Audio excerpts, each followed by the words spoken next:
عجينة هشة وطرية ومكونات متوفرة بكل البيت.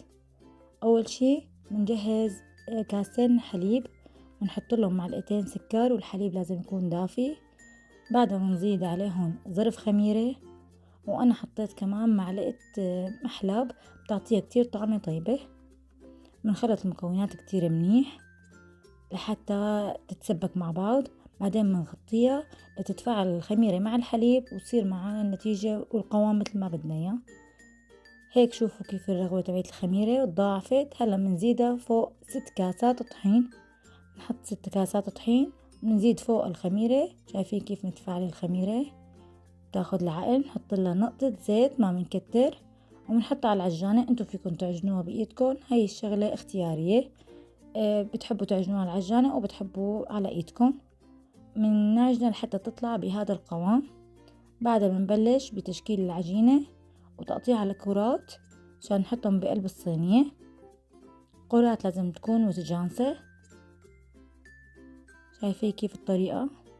بتمنى إذا عجبتكم ما تنسوني من دعمكم ومن لايك والشير والمتابعة للقناة. المتابعة كتير مهمة وتوصلكم كل وصفاتي.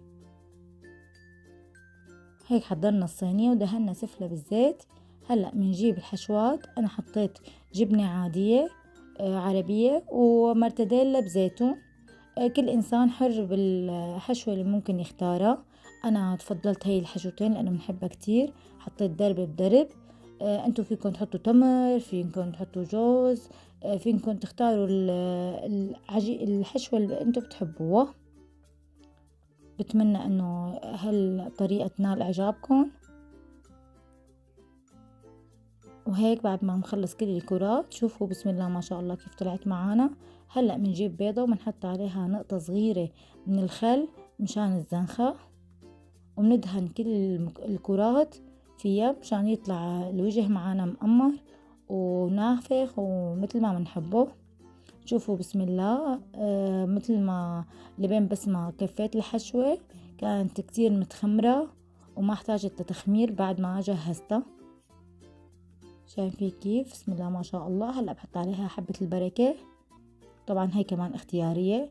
في عالم بعد ما تطلع من الفرن بتحط لها قطر. طريقة اختيارية. شوفوا بسم الله ما شاء الله كيف طلعت. بتمنى تعجبكم، هشة وطرية ولذيذة، ما في أطيب من هيك.